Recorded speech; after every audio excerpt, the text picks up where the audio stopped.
Hi, everyone.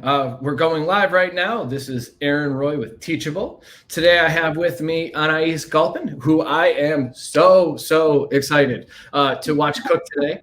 We're just getting set up. We're going to get started in a few minutes, so bear with us. Give us just a few moments while we do some technical housekeeping. And for anyone who's joining us today, what we would love for these next few minutes is just let us know in the chat that you could see us, that you could hear us. We just want to make sure everything is working before I kick it to Anais and we start really going through this workshop. So if you're joining today, let us know where you're joining from. If you know Anais and you're joining as a fan, let us know that too. That's pretty cool. If this is your first time watching her today, you're in for a real treat. Pardon my pun. And we had some technical difficulties this morning. If we have some during this workshop, bear with us. We'll get through it. We promise.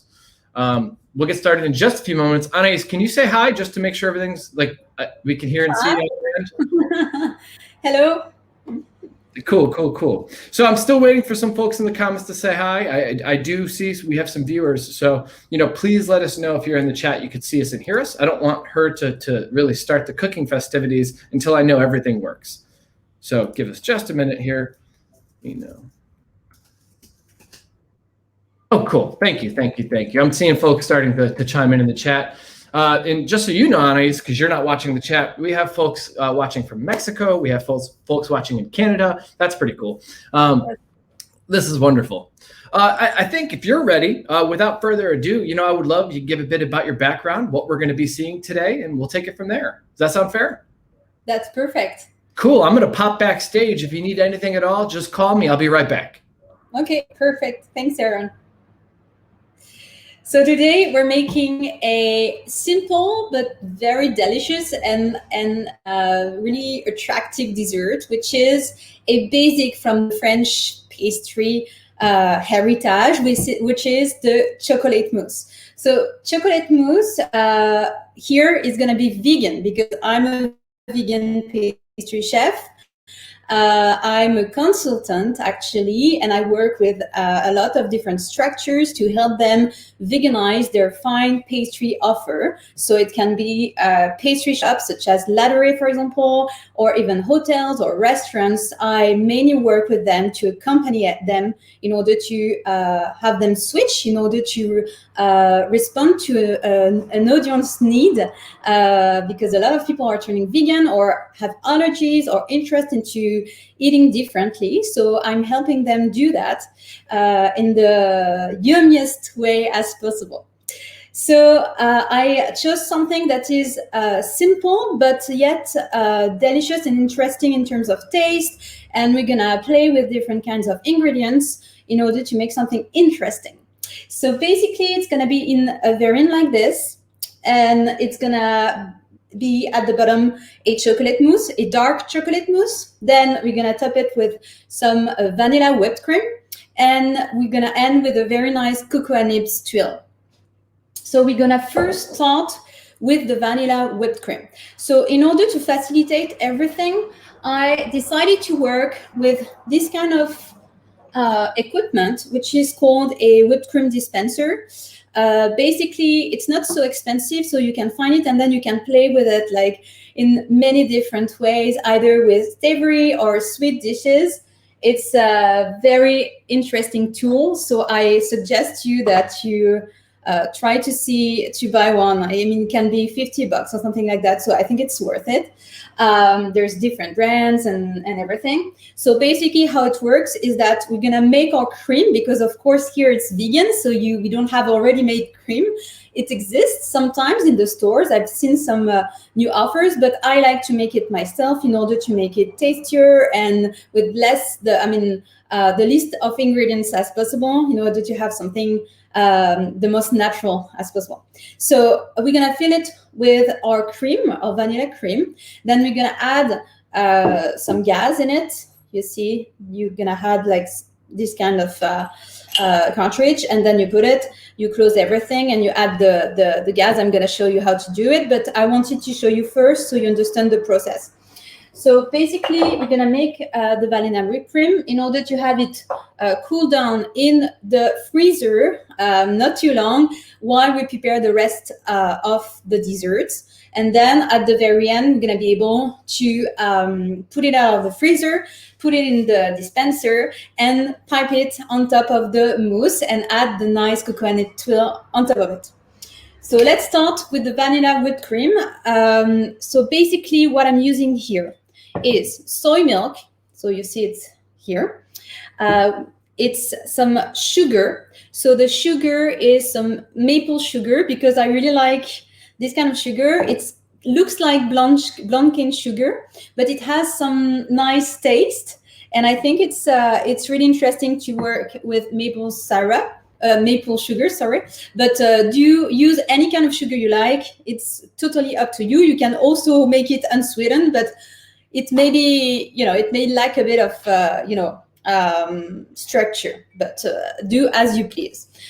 We're gonna also use some coconut oil, sorry. It's deodorized. It's very important. Otherwise, the whipped cream is gonna taste like coconut. And this is absolutely not what we want here, except if we want to make a coconut whipped cream. But here, we want some vanilla whipped cream.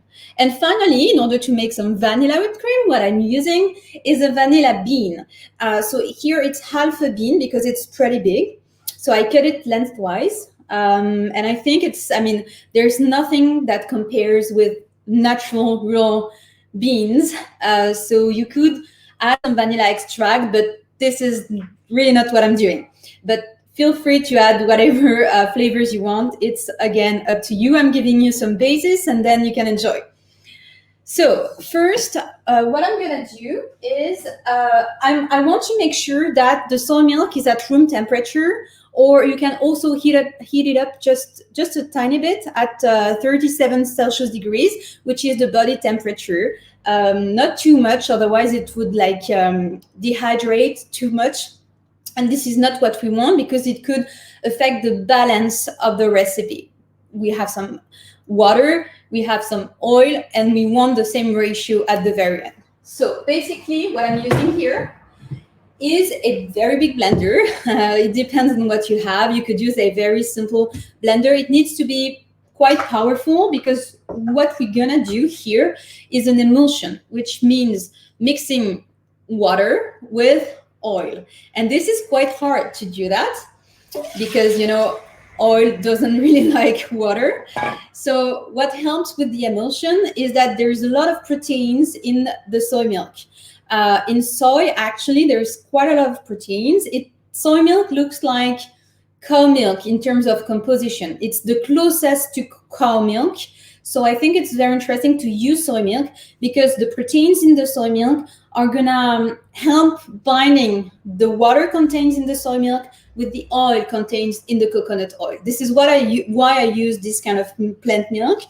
But if you really don't like soy, or you're allergic to soy, or you want to avoid it, you could try with another plant-based milk. But in this case, you may need to add something such as soy lecithin, or not soy lecithin, but sunflower lecithin, which is gonna help bind the water and the oil together.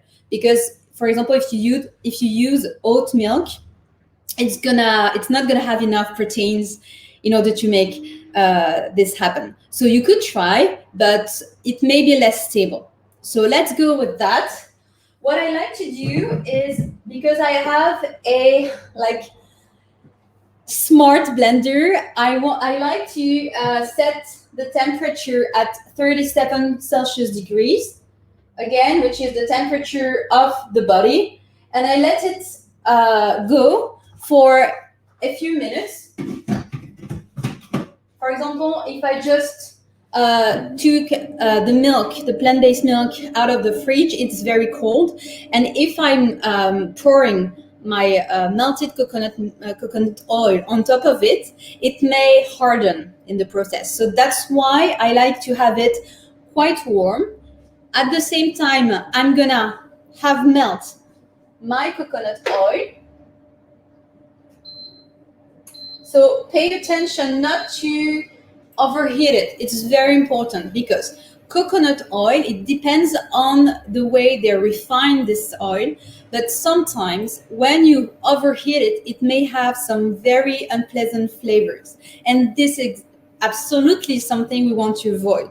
So when you have it melt, just keep an eye on it, always, especially when you do it with a saucepan like this. It can go very fast. I'm using an induction heater here, so it can go very fast. So I'm just having an eye on it while my milk is getting at 37 Celsius degrees. When I'm ready, when my coconut oil is melted, I'm gonna pour it very slowly like this. I'm gonna drizzle it actually into my blender. And then I'm gonna blend very fast at very high speed for maybe 1 minute, not more than this. At the same time, when I'm done with my milk, before I pour the coconut oil, I'm gonna add the sugar. Again, it's maple sugar, but you can use any kind of sugar. And I'm gonna scrape my vanilla bean and add it also to the milk. So I'm gonna do this. I think I can touch here and I can feel that it's at 37 and it says it too. So I can stop it. Again, it's a smart blender. If you don't have this kind of blender, it's fine. Just make sure that the milk is not too cold. Okay? So I pull it out. I'm adding my sugar. Okay? I don't know if you can see. I think this way you can see. I'm gonna, with my knife, the back of the knife, not the cutting part, because otherwise it would be too hard on the bean. So again, this vanilla pod, I cut it lengthwise, okay, in two. And then you see there's a part where you can see all of the beans, okay, the inside like this, okay? So I'm gonna scrape it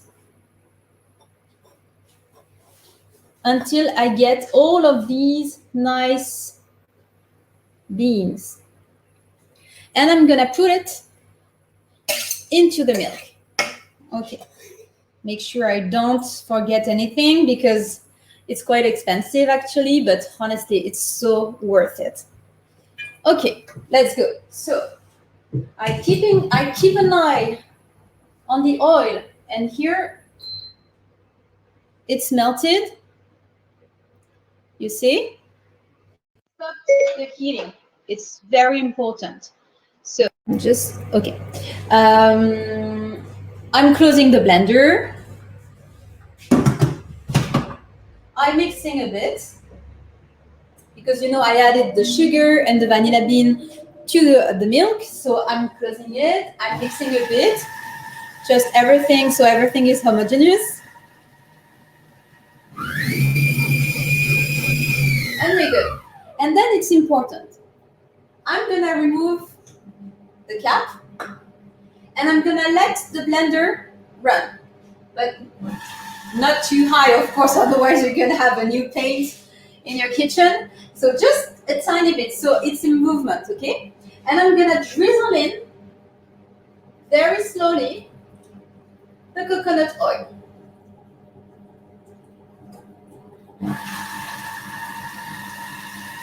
And this is, you know, it's a bit the same process as when you make a mayonnaise. You know, you incorporate the oil into the milk. Of course, I'm always using the term milk in this workshop. Don't pay attention to this. It's just I'm so used to use this word. Of course, we mean plant-based milk. Always, always, okay? Now, because I have all of the oil into the blender, I can start to increase the speed of the blender. You see? Slowly. And then one more.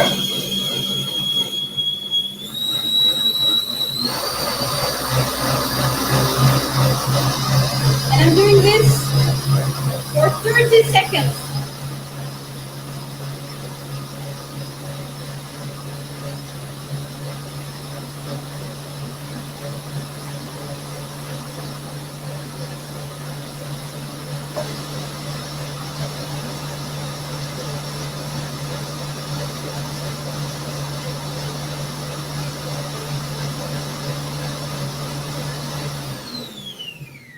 now we're good. It should be a good emulsion this way. I don't want to break your ears too long. So it's quite hot. And what we want to do is to pour this into a very flat container, because otherwise it's going to take like forever for it to cool down. And we want it cold by the end of the life. Okay, so I'm just scraping the edges to have all of the nice beans, because they have a tendency to stay at the bottom of it. I don't know why they like to stay there. Okay, we're good.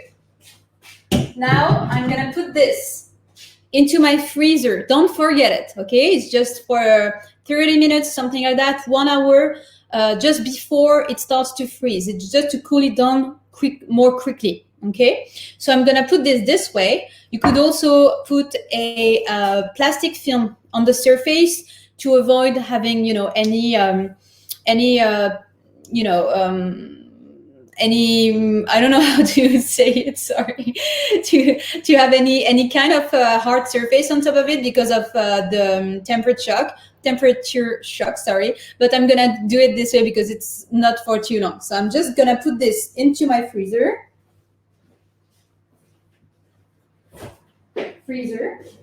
Into the freezer.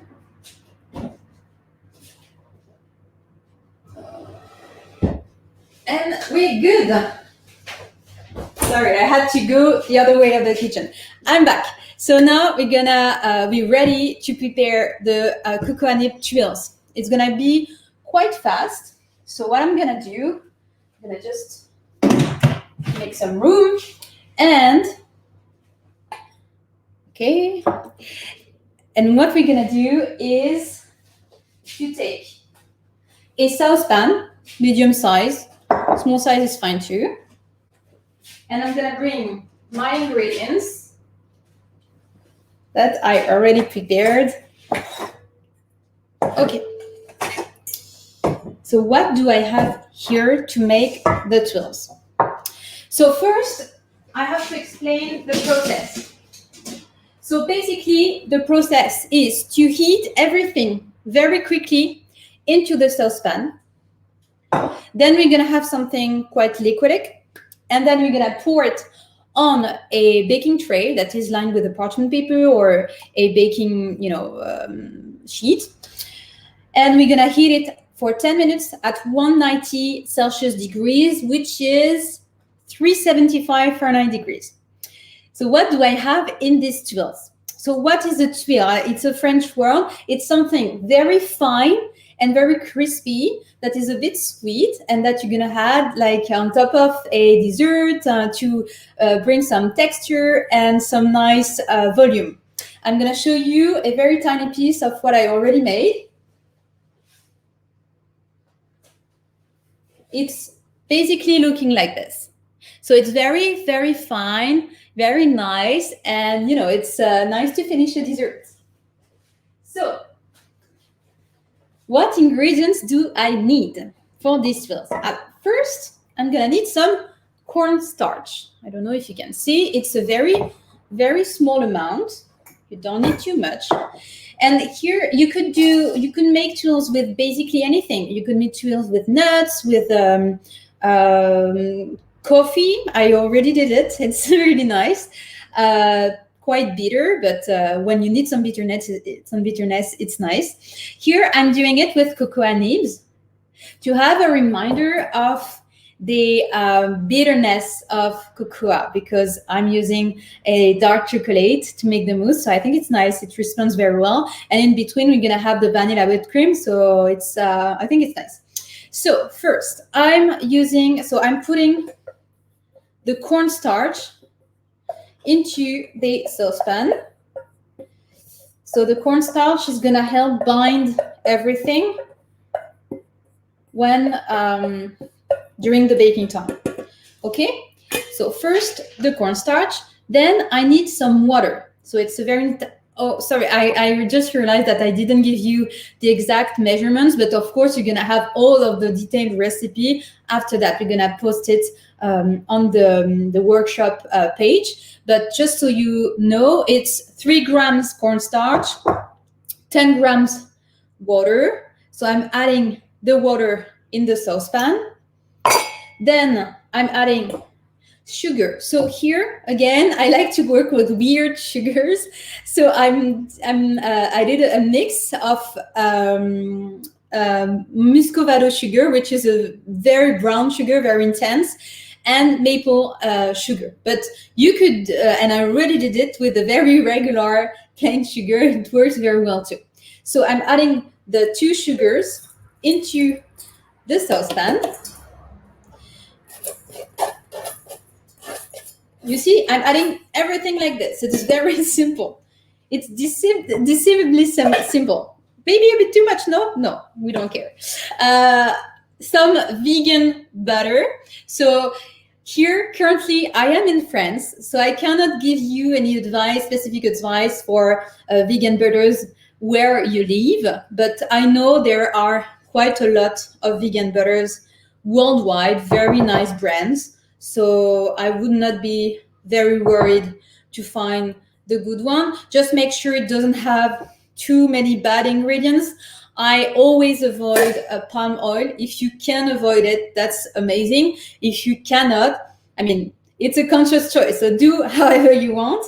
But I would think that it would work with coconut oil, but the ratio is not exactly the same between oil and butter. It's a bit different because butter basically is again an emulsion of milk or plant-based milk or water with some oils, and it's a different kinds of different array of oils in order to reproduce the butter. So it depends on what you want, but try to use vegan butter. It's gonna look like more my recipe than another one, but you can experiment. So I added the butter.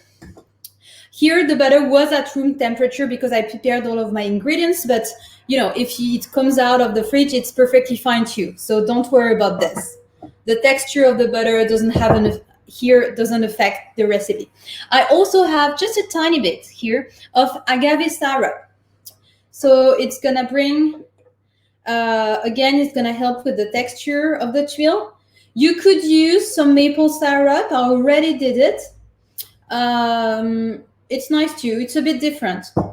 The texture is a bit different, but it would work. So you see, I added all of the ingredients basically in the saucepan, and I'm going to heat everything on low medium.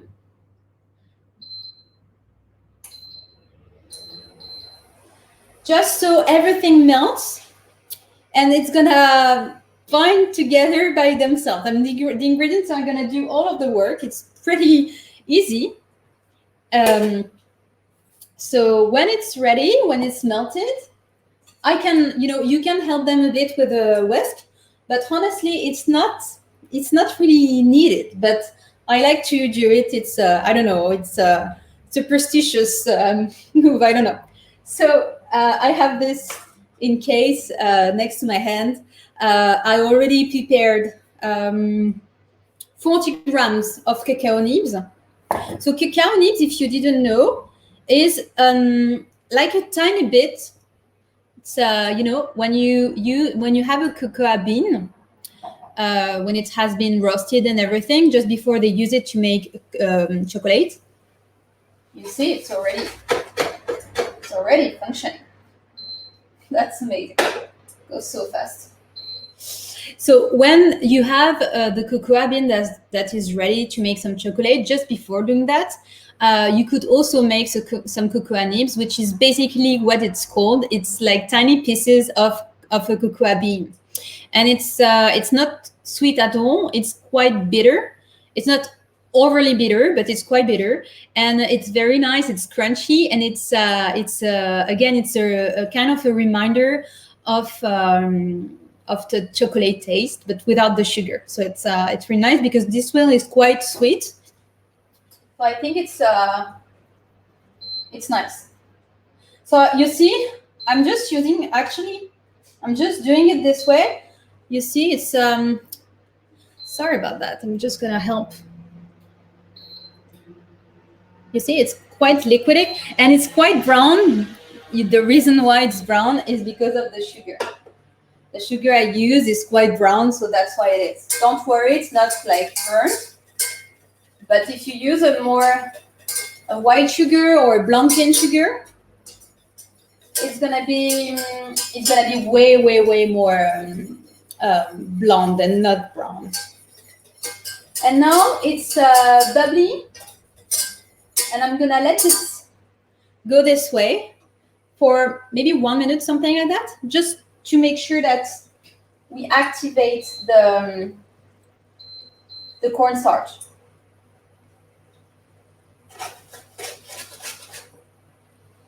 So I'm just looking for this. Okay. To clean my countertop, because we need to work on a clean countertop.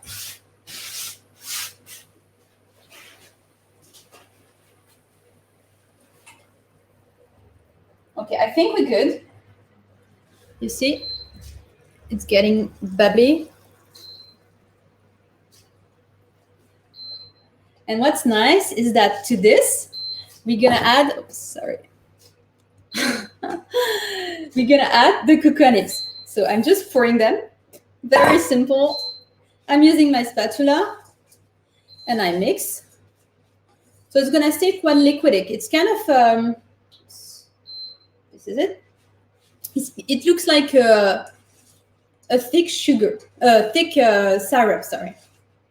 So you see, it's this way, and you're gonna be able to see it better because I'm gonna spread it on the baking tray. So here I have, it's perforated, but you clearly don't need to have a perforated baking tray. And I have a baking sheet on top of it. It's reusable. I think it's more ecological because we use so much plastics in pastry that sometimes I just try to cut somewhere. So this, I'm cutting on this. And I'm gonna pour. Of course, my oven is preheated at 190 Celsius degrees, which is 375 Fahrenheit degrees. I'm gonna, of course, again, provide you with all of these details on the workshop page. So don't worry about this. So I'm pouring. You see, it's quite brown. So I'm pouring this on the baking sheet. And I just want to make sure you see very well. So basically, this is the result. You see, it's kind of, you see all of the grains. You see, it's quite liquidic. It's still very liquid, and it's not gonna get hard at this process. It's after being baked in the oven that it gets hard and thin, and then you're able to break it and to add it to on top of your dessert. So I'm gonna put this in the oven.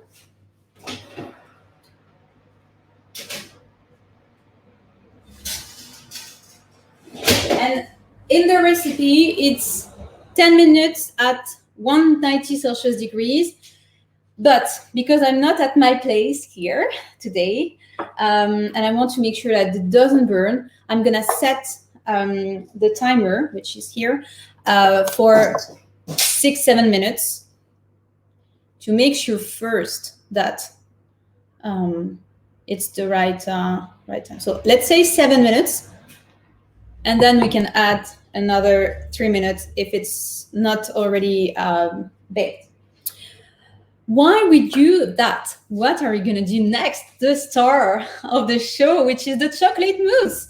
So what do I need to make some nice chocolate mousse? Of course, is chocolate. So here, what did I chose as a chocolate? You could use any kind of chocolate you love. It needs to be dark chocolate, of course, for this recipe. Very quickly, so you understand. Dark chocolate compared to the other chocolates, milk chocolate or white chocolate, does not contain any milk powder, which is why it's called dark, because there's no milk. There's a tons of different dark chocolates. The percentage here, I used a 60% dark chocolate, is the ratio between the cocoa and the sugar. So there's quite a bit of sugar. If it's a 70% dark chocolate, for example, there's going to be less sugar and more cocoa. So it's going to be maybe more bitter and, of course, less sweet. So here it's not a very sweet dark chocolate, but it's not, I mean, the most, bitter dark chocolate. It's kind of in the middle. The higher the percentage of the dark chocolate, the more you're going to have some cocoa butter in it. And what does it mean? It means that it's going to be harder in the mousses, the creams. You're going to have something that sets more quickly. And you're going to need to have more milk, for example, to balance the recipe. So here, I'm going to give you the measurements for a 60% dark chocolate. And with this, we're going to have the mousse, the texture of the mousse we want, okay? So you need to think about this. If you're using for example, a 54 or 52% dark chocolate, try to reduce just a tiny bit the quantity of soy milk you're adding into this mousse, okay? So what I'm gonna do is melt this chocolate. There's different techniques in order to melt the chocolate. I'm gonna go with the fastest one, which is the microwave. But of course, if you have time, sometimes it's a bit better to do it with the bain-marie. The bain-marie basically is adding just a tiny bit of water in the saucepan, and you put on top of the saucepan your chocolate, and it's gonna melt slowly. But here, because we're in a rush, we're gonna put it in the microwave. So when you heat it at the microwave, first you'll go with medium speed, not too strong, not too low, so kind of medium. And for the duration, it's very important to go minute by minute at first. And when it starts to melt, you reduce the time between each stop. Okay, so I'm gonna show you. First, 1 minute. Stop. At the same time, here we're melting the dark chocolate. What are we gonna do? We're gonna prepare the meringue, because what is a dark chocolate without, what is a chocolate mousse without a meringue? Of course, we need some air in this. So what do I have here? There's different ways to make a vegan meringue, okay? Here I'm using the easiest and more convenient way to make it. Especially for the mousse, it's working very well, okay? You could use it for different kinds of recipes to replace egg whites, but for some recipes, I would not advise to use this, okay? But for the mousses, it's perfect, especially when you have chocolate, which means that it's a very old microwave, which is making a very weird noise. So because you have some chocolate and it's quite hard, it's gonna bring a lot of texture into the mousse, so it's gonna retain the air more easily. This is why I'm using aquafaba. So aquafaba basically is either the water that comes from heating some chickpeas, for example.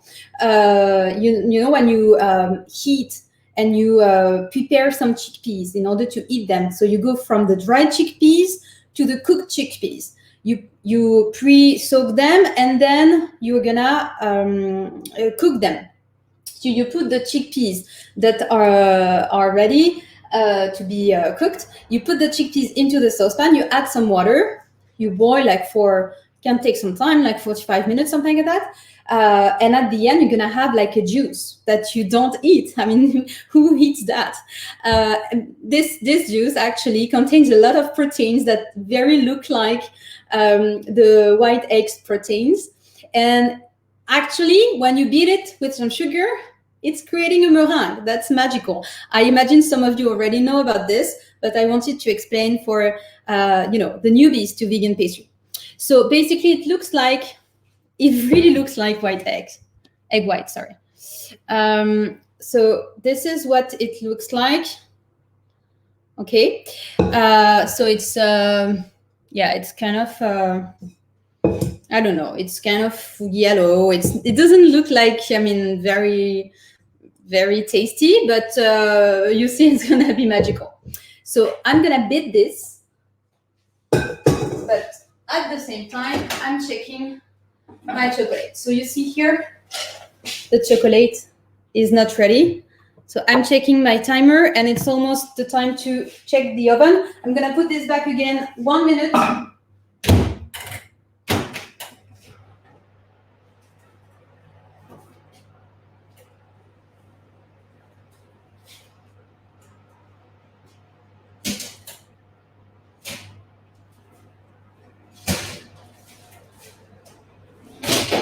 There's a tiny bit that is, you see, it was a good idea to check before. There's a tiny bit of the tuile that is a bit too much, too hot, but that's okay. So what I have here is this, and I'm gonna set it aside. Yeah, there's just a dark part, but that's fine. We're gonna use the middle. I'm gonna set this aside while we prepare the rest of the ingredients. So I'm just gonna put this here.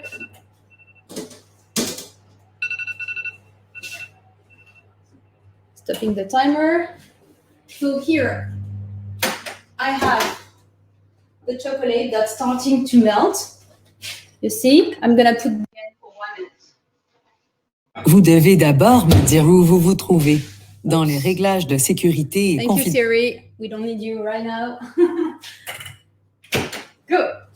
At the same time, ready to beat the egg white. The egg white, which is the aquafaba.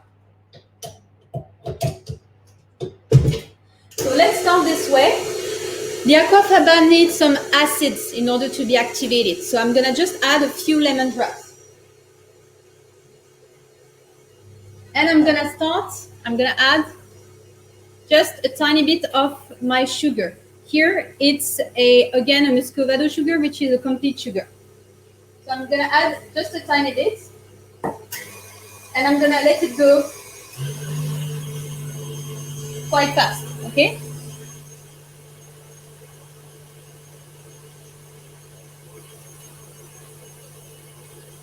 If there's not enough quantity in the bowl, I may, use a whisk in order to help myself to start having foam, and then it's going to be easier for the, the kitchenette to whisk it.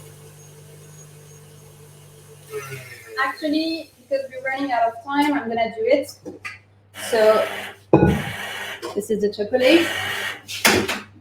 We really need to be multitasking in this way. So I'm going to put it again. So here you see, sorry, oh, shit. I'm gonna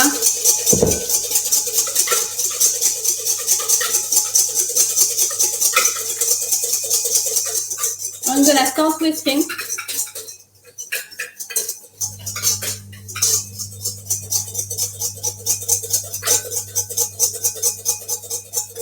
In order to create a foam.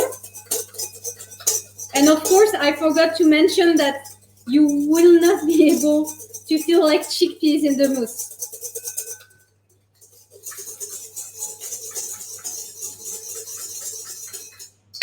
So I'm adding just a tiny bit of lemon juice. So the chocolate is almost ready.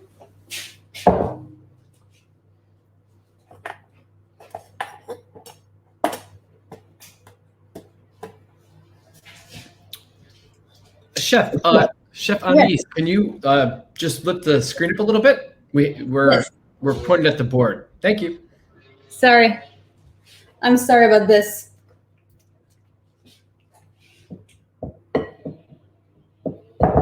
Okay, it's almost melted, so I'm gonna put it back to the microwave. So as I said, I'm gonna add just a tiny bit of lemon juice.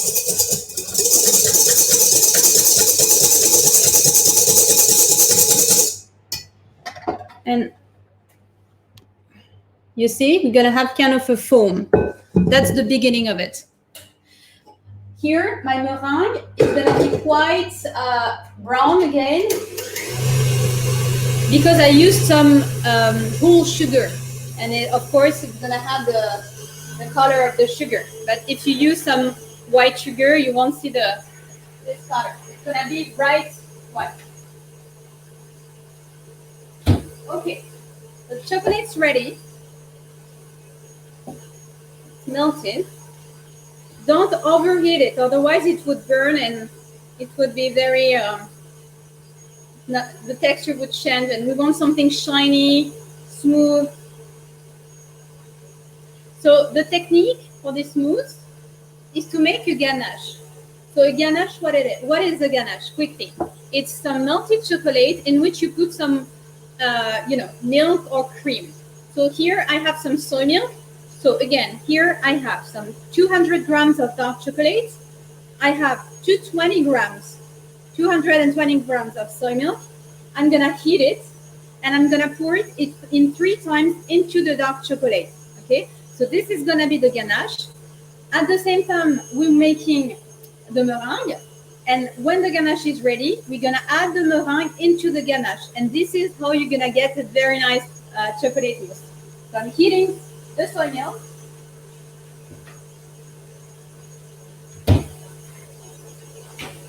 For 1 to 2 minutes, not too much, otherwise it would dehydrate and we're gonna lose some, liquid. And I'm gonna slowly add in the rest of the sugar into the aquafaba.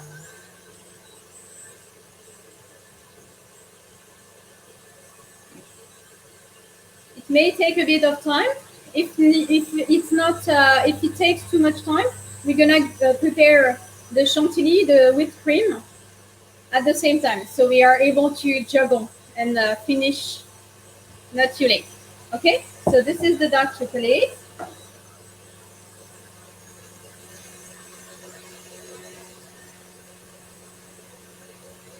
I'm gonna add just a tiny bit more of it.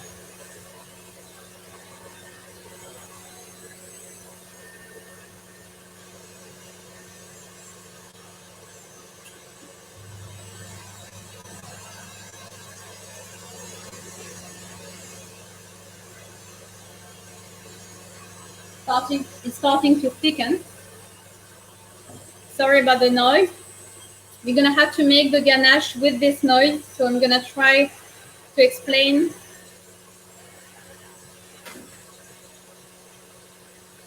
Not fast enough, so I'm gonna add 1 more minute. Okay, starting to look nice. Slowly adding the sugar, not at one time, but regularly, all the time.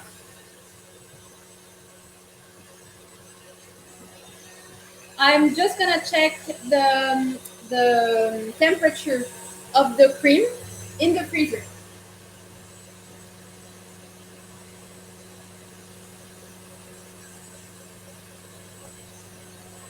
Perfect. It's full.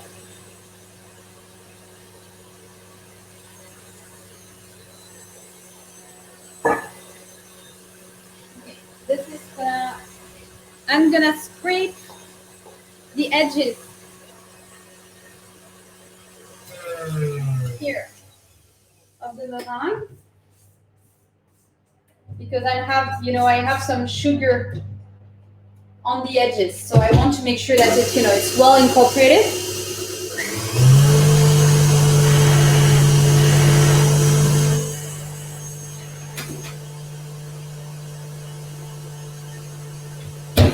Seems to be good. So I have the heated soy milk.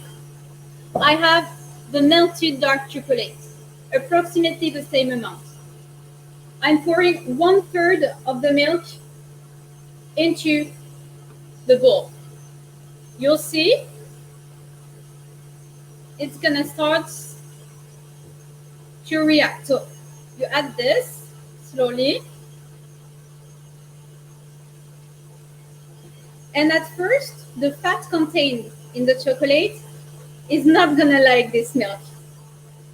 you know, sometimes when you melt some chocolate and you put some water or milk in it, it's gonna be grainy at first. It's normal because you didn't put, you put a too small quantity into it, so it saturates the fat. So this is why it's grainy. So you see, it's kind of grainy. So we want to keep mixing always with the spatula. It's very important because we don't want to incorporate some air into this ganache. It's really, really important, okay? We're gonna incorporate some air with the meringue into the mousse, but we want to control the quantity of air, okay, you're incorporating.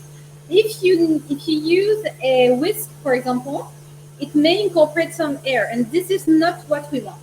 So here I have this kind of grainy mix because I added 1/3 of the heated milk into the mix. I'm gonna add a tiny bit of sugar. After that, I'm gonna show you the consistency, of course, of the meringue, so you have an idea. So here, what I'm doing is I'm gonna add the second third of the milk, and here everything is gonna change, okay? Because there's gonna be enough water into the ganache, and it's gonna start to get very shiny, okay? So it's always important to use a spatula, not a whisk, to mix with circular movements, always from the center, okay? Slowly, and you scrape the edges regularly to make sure you have all of the chocolate into this mix. So I'm gonna show you again. You see, shiny, right? I'm gonna add the last third. So here it's gonna be like very easy. And I'm adding it again with circular movements. I'm scraping the edges, and it's nice and shiny. Almost ready. I'm finishing with the rest of the sugar. And at the same time, I'm gonna use another equipment to make just more noise. Because, you know, life without noise is so boring, right? And I'm gonna pour this into a high container, a deep container.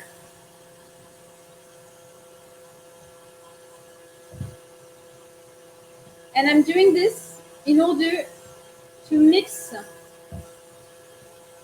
with a hand mixer in order to make it homogeneous and very shiny.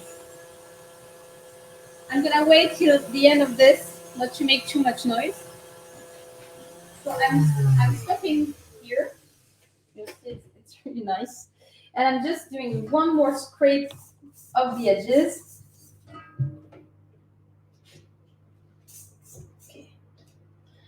Almost there. And I'm mixing this very quickly. And we're good. Okay, you're gonna see this texture. Take a look at this. Take a look at this. Nice, right? So it's a bit colored, and it's normal because I used a brown sugar. Oops, sorry. You see? So it's ready. I can set this aside while I'm mixing my ganache. Okay. So I'm gonna remove this, but I'm gonna use it afterwards. That's why I left it on the countertop. But I remove this also. Maybe I can have like could you please give me the... Sorry. I just need to clean my countertop because otherwise it's going to be a mess. Thank you. Thank you. Sorry, my assistant right now is also the filmmaker, so it's quite a lot of work. So I'm mixing this with a hand blender. So put the tip inside the ganache. Make sure you tap. you see, a few times, that's it, to avoid incorporating any air into the ganache. This is a very nice tip I had like from a very good pastry chef. So I'm mixing.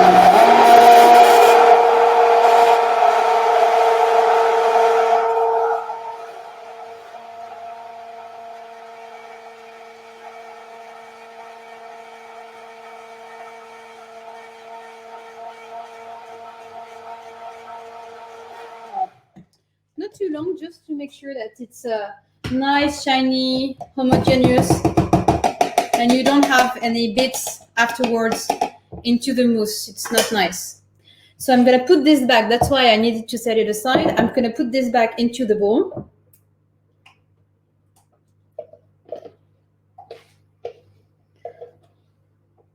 Okay.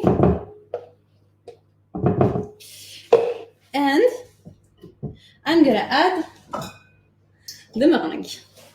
This is the nicest part. Okay, so basically, there's a few ways to do it, but what I like to do is to take approximately half of the meringue. It's, you know, with my whisk. I put it in the bowl. So here I need to add more. Yeah, I have approximately half of it. I'm scraping the edges of the spatula, and I'm gonna incorporate with my whisk. So this is for the first part of the meringue. I'm not afraid of breaking the bubbles because I'm gonna add the other half with my spatula. But here what I want is to have something homogeneous, is to start to incorporate the meringue into the chocolate ganache. Don't worry, we're gonna have some bubbles left, okay? This is one of the mistakes sometimes we make, is to incorporate too slowly, and we are afraid to incorporate the meringue, and you shouldn't be. You see, the meringue is very, you know, it's not so thick, okay? And it's, you know, it's a choice, actually. It's not because it's not, you know, whipped enough. It's because it's easier to incorporate, and then you respect better the structure of the mousse. Okay, put this. So it's easier to incorporate this way. So what I do is to, you know, give some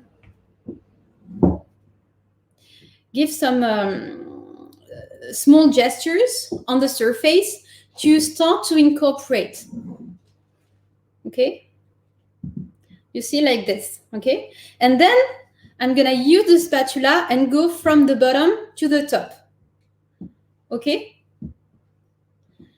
it's very important. This is a movement that you need to learn, because it's you know, a classical movement for any mousses to do this way. Okay, so I'm scraping.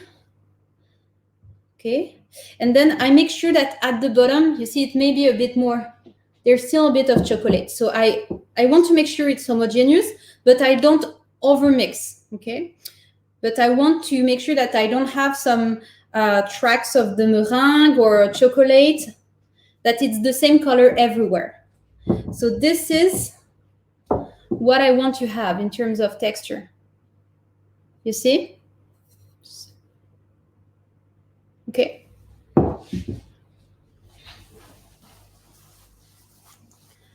I'm ready to pour it into my ramequins. So here I have 4 ramequins. Of course, it's gonna take some time to set. It may take 2-3 hours. Okay, so you need to plan ahead for the dessert. What I'm gonna do is gonna show you the rest with already made mousse. So here I have the ramequins. I have a pastry bag, and I have a container. So it's nice tip too. You put the pastry bag into the container like this, just to help you. If you're alone, it may be hard to pour some liquid into the pastry bag. So this is a nice tip I have. And I'm gonna pour the mousse into the pastry bag. So I'm not gonna pour everything.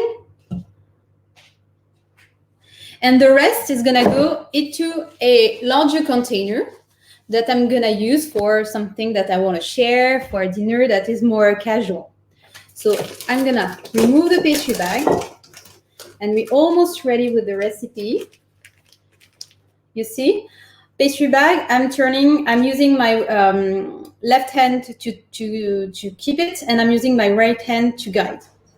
So I can remove this. I'm gonna cut the tip of it, not too large, otherwise it's gonna go too fast. It's quite liquidic, so I'm gonna make some room here. I hope you can see well. Okay, so take a look. And I'm gonna fill approximately half of the ramequin, because in the rest, we're gonna add some whipped cream.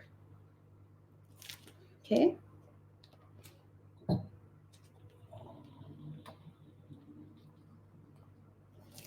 Here, I'm gonna prepare 4 ramequins, and they're gonna go straight to the fridge.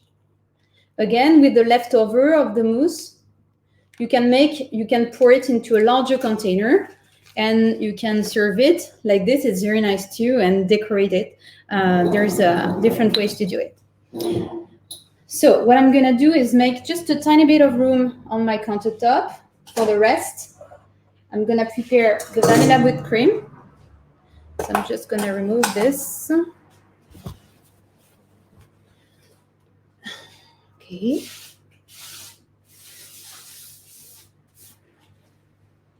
Okay, I'm good. So I'm gonna go get my container containing the cream for the whipped cream.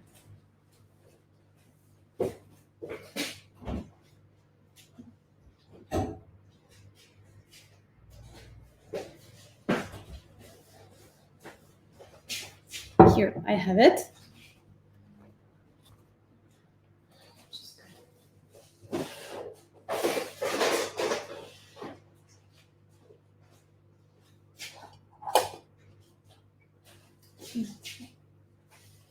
Okay. So what I'm gonna do is I'm gonna pour this cream that is cold now because it went to the freezer for quite some time. And I'm gonna pour it into my whipped cream dispenser. Thank you.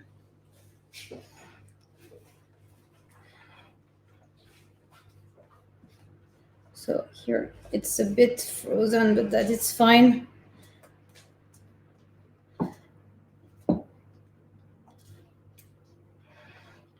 Okay, that's okay. It goes, I mean, it's warming up so quickly that it's perfectly fine. Okay. So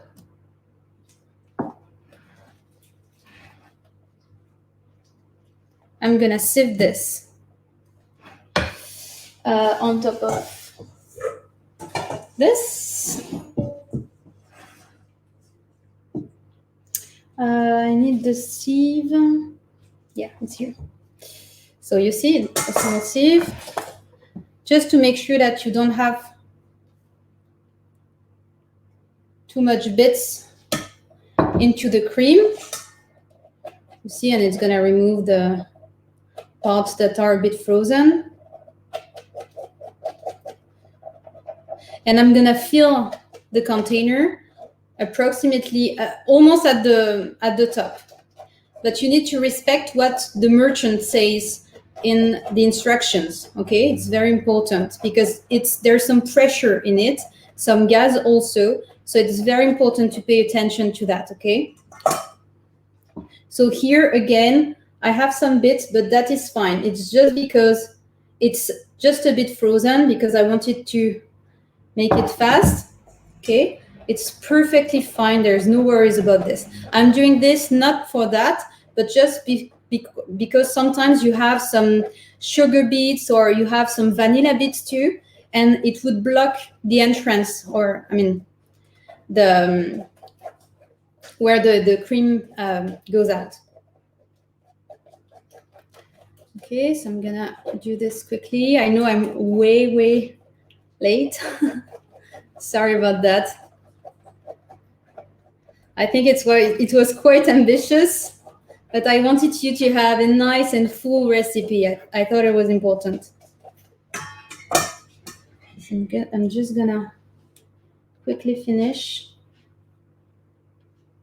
Maybe we could put these into the fridge and pull out of the fridge the chocolate mousses that are already prepared.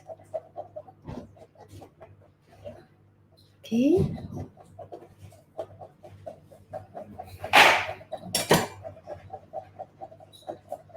We're almost there. Sorry, Aaron.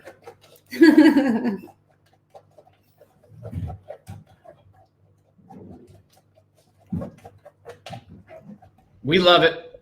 I think you're perfect on time. Let me. Yeah, I know. Trying to make you the big screen. This is wonderful. I'm absolutely mesmerized. I'm in the comments talking with the other folks that it looks delicious. While you actually finish this out, there was a few questions. Do you mind if I bring a few up? One in particular that just came up was, if you don't have a whipped cream dispenser, do you have any recommendations? Is this something that you could whip with a whisk or do in the stand mixer? Yeah, you can do this. You can do this too.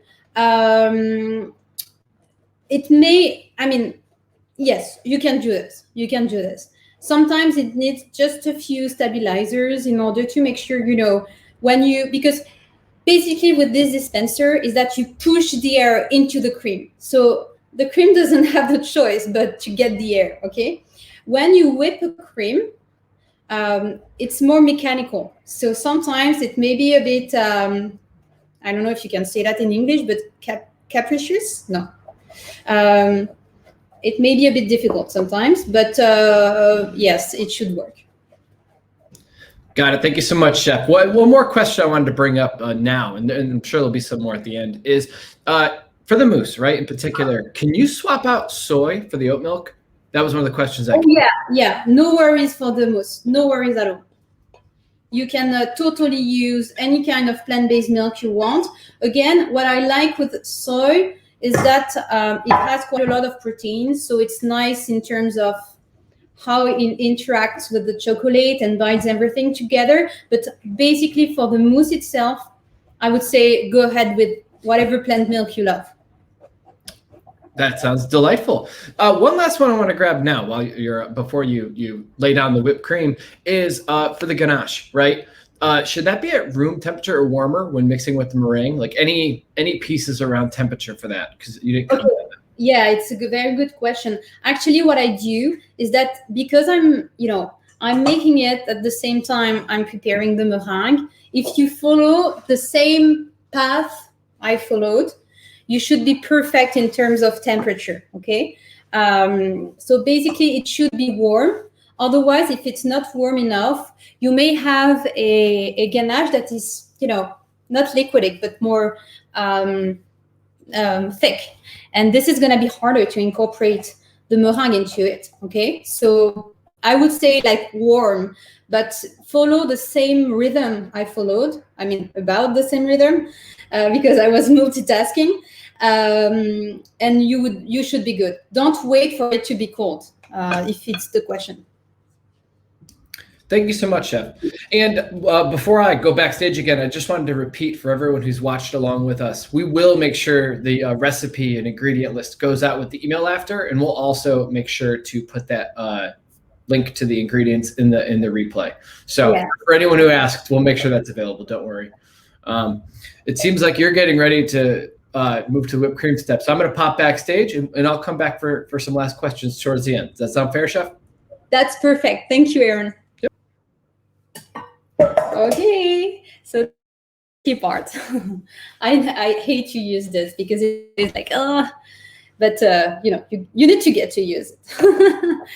So basically, I put like cream until like this mark, which is approximately the mark that is provided by the merchant.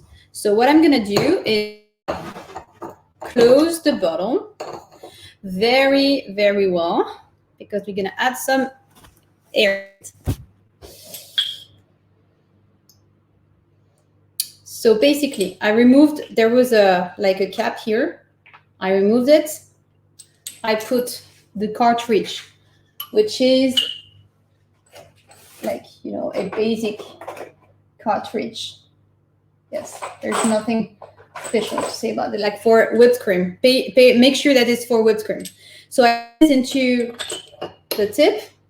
Make sure again that it's well closed, and go and take a look at the sound.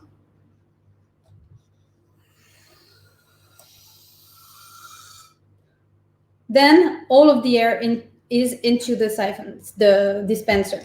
So I'm ready to do this. And there's a small hole on the top, and just to let the pressure go out. Then I can put this aside. I close this, and I'm ready to. So first I'm gonna do some tests, because of course at the beginning it's not nice. You need to put some out and then you use it. Okay, so first you need to mix very well. Okay, and then I'm gonna show you after that. Okay, perfect. So I'm gonna show you in the verrines, in these nice tiny things. It's gonna be better. Okay, so let's do this. I want to make sure you see me for the end. Okay, what you could do, because I love dark chocolate and salt, is either put some fleur de sel when you prepare the mousse, you know, at the end, before you pour it.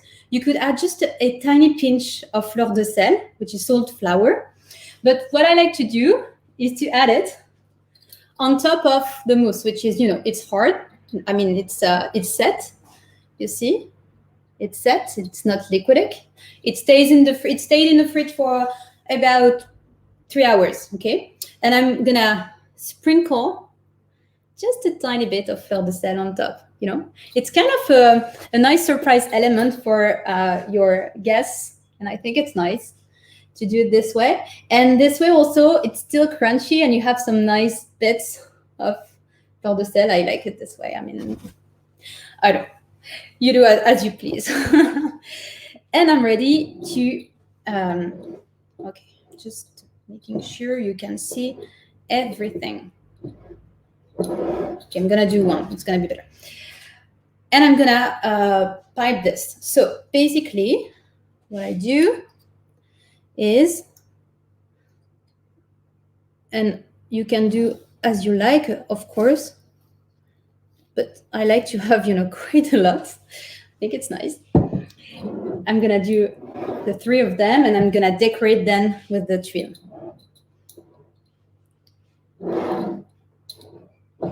Sorry, I'm just playing with the camera. Yes, this way is nice. And what I liked about the question of being able to whip the cream with the KitchenAid, it's totally fine. It's gonna work. Again, sometimes I use just a tiny bit of stabilizer to make sure that it stays over time. Especially if you want to use the whipped cream and to have it on a fraisier, for example, a strawberry cake, and you want it to hold like for, you know, some time, you need to whip it with, you know, these kinds of robots. But sometimes you need to add just a tiny bit of stabilizers in order to make sure it's going to hold, because of course it's plant-based, so sometimes it's a bit different. So this is, you know, something I wanted to add. And here it's important to know that it's going to evaporate at some time, because I'm using this. So you need to put it when you're ready to serve it, okay? Don't do this like 3 hours ahead. Do the same as I did. It was ready, the mousse was ready, your diners are seated, they're ready to get the dessert, and then you putting this out of the fridge, because it can stay in the fridge for a few days, so you can prepare it ahead, and then it's ready to be you know, piped. So when you're ready, you put this, you prepare it, and then you add the tuiles. I'm gonna do it just after that. But this is something that is more for plated desserts. You know, it's nice because you can play with this. It's something that you can even like put it just out of of the verrine, you know, to have it more creative and yes. So what I'm gonna do is I'm gonna add my chill.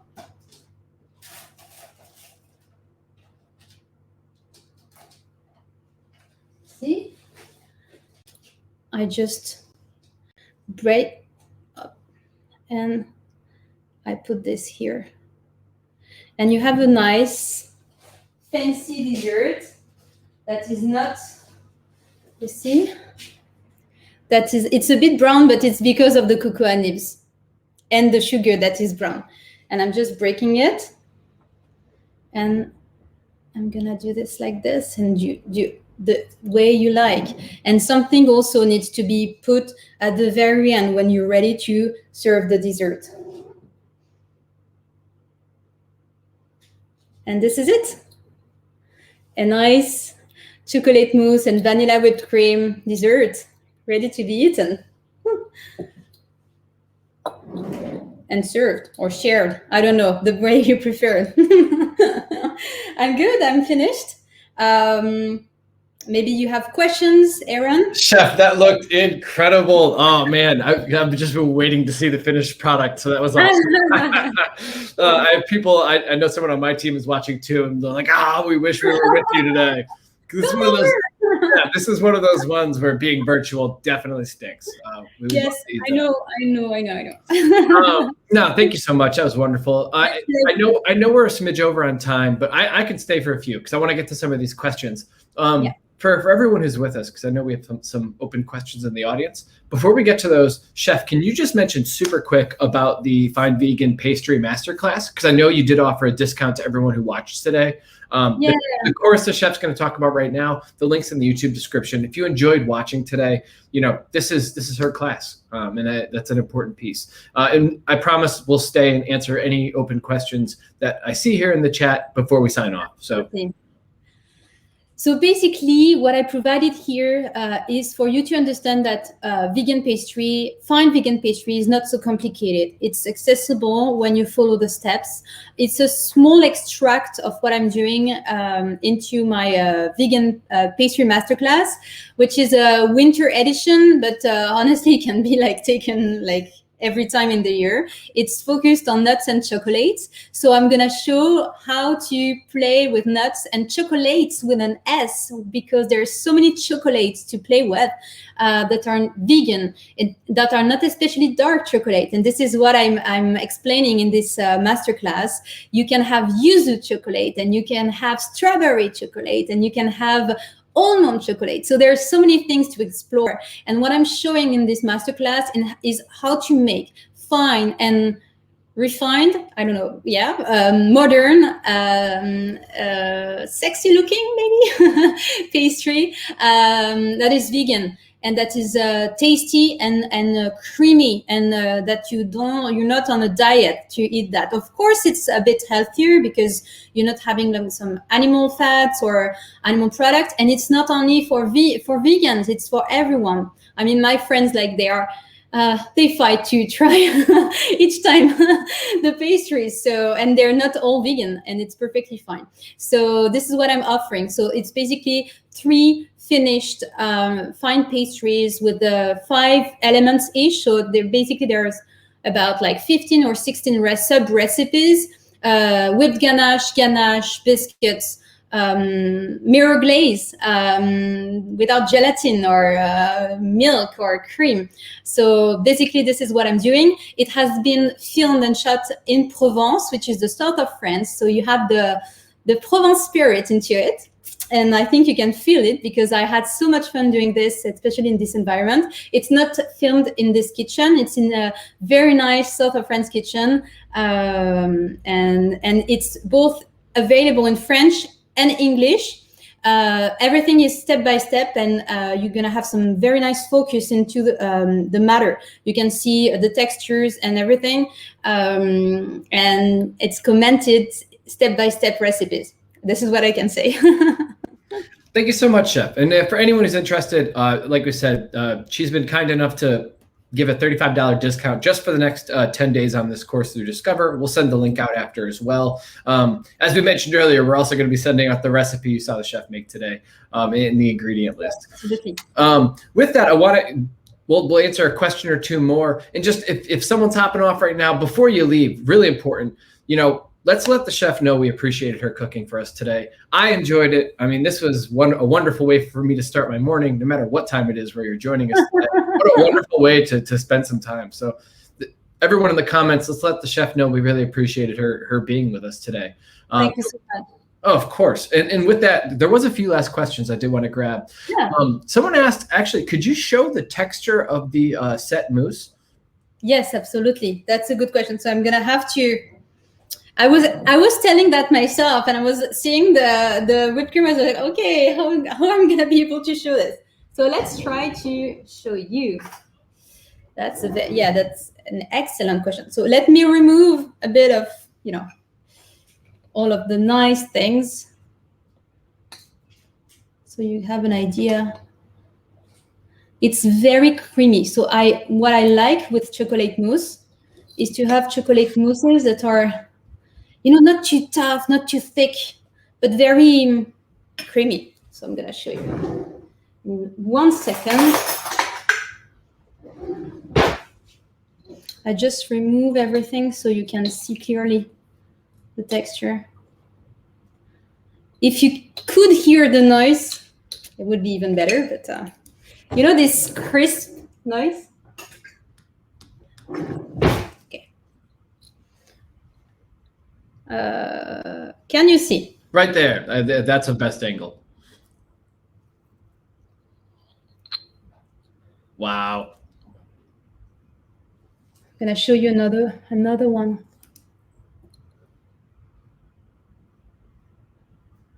Can you see? Yes. If I wasn't hungry before, well. I'm sorry, I had to do this. Yeah, no, it's a valid question. I'm glad you did it.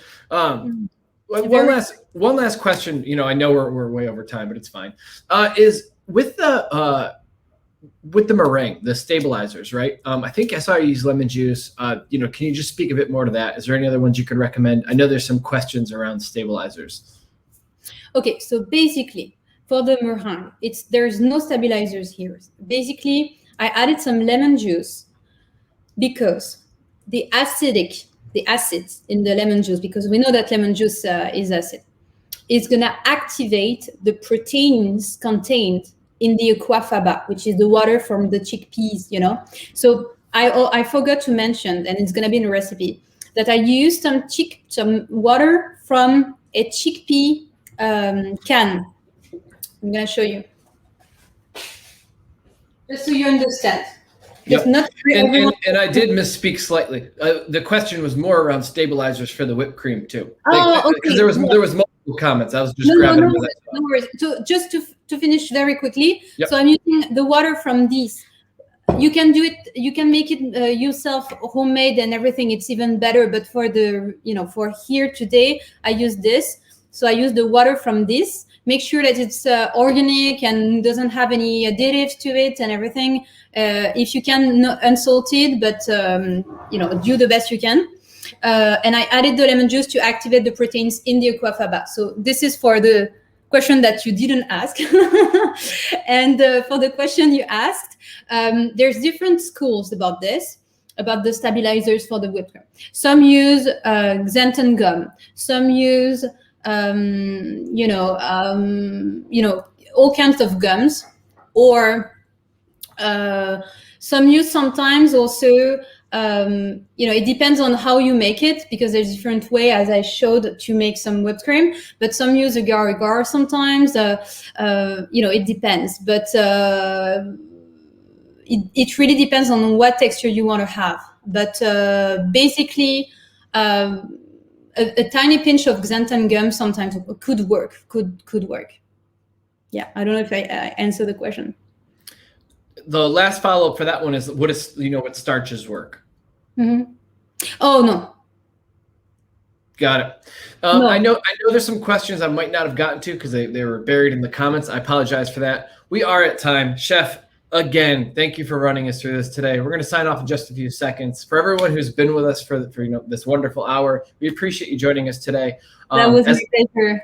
Yeah, and as we mentioned, we'll send out the recipe, the ingredients, and the link to Chef's Masterclass, later today. It'll also be on the replay page. So thank you again for joining us. Chef, thank you again for just a wonderful session. And with that, we're going to sign off. Bye, everyone. Bye.